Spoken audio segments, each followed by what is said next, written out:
So this was a short Carnatic style piece that was an old composition that was done together with a wonderful South Indian artist called Ganesh Rajagopalan, who I worked with together with his brother Ganesh and Kumaresh for many years. We used to play together, and so this was recorded on our first album, and it was simply called Gamapa, and I thought it would be a nice, sweet way to start the evening. Thank you all for being here. I'm really touched actually to see Bhopal for the first time. I should say it properly, Bhopal. And it's interesting because we have been here for such a short time, and I've spent so much time, of such a large part of my life in South India, Tamil Nadu, since almost 50 years I'm here. And I'm very regular in Bombay, Mumbai, and I love to be there also, and I've traveled across India a fair bit, but Bhopal I had never come to, and I'm quite impressed by there's something just very beautiful about it. And also this particular place here, this BHARAT BHAWAN, is an impressive place. I mean, architecturally, the whole style, the place. So thank you so much for having us here. Thank you to Alliance Française for welcoming us, and whatever the I suppose, the Cultural Ministry of Madhya Pradesh. Thank you so much. Now we are going to invite our wonderful friend and sarangi player to come on stage. Please welcome Ilyas Khan.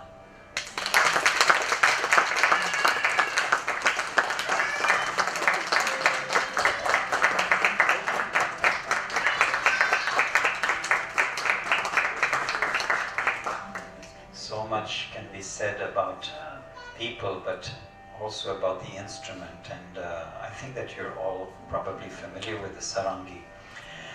What I was always impressed with in this instrument is that I often mention that I don't want to get too technical, but how interesting it is that the development of reverberation in instruments, so much study was done, and there is a very, it's all very well known by musicians that Abbey Road Studios, where the Beatles used to record, just for the reverberation that they were having in their music, they had to send the audio signal to a huge room almost as big as this with huge steel plates to get a certain amount of reverberation.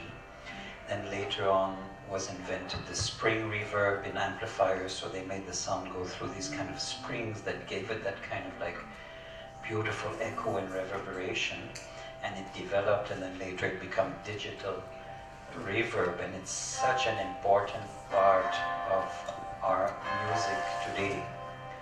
And yet there is an instrument that was invented probably 1,000 years ago that actually did not need anything, and in its pure form had an amazing reverberation built in with all those wonderful strings and the skin that vibrates. And here we have somebody that's going to make it vibrate even better. Thank you, Ilyas Khan. Thank you for being here. I'm so happy. And here we have Chandrasekhar Gandhi, who is really a wonderful artist. In short, I met Shekhar recently, and Ilyas Khan, we actually jammed a little bit. We played a little in a hotel room in Baroda many years ago, just for 15-20 minutes, and I was always had it in the back of my mind, one day I really have to call him back and do something. So actually we just started our tour 2 days ago, so this is all new for us. And I'm very grateful, and I feel privileged to be with these incredible, wonderful musicians. Thank you. Next piece we are going to play is a recent inspiration that is in a raga that we call in India, in South India, Hemavati. It's also called like that in Hindustani, but it's a very typical South Indian raga. At the same time, it's approached, it's interesting how it's a very, very easy one to sort of flow from raga to gypsy music, or to, tango or something like that. So I sort of like composed something around that. So there's a lot of improvisation, but let me not delay any longer and just jump into it. So this is Hemavati transformed, going into some Kirwani and then into some other jazzy forms. Thank you so much.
That I have a broken string, but it's going to work without this one.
थोड़ा दम नीचे हो।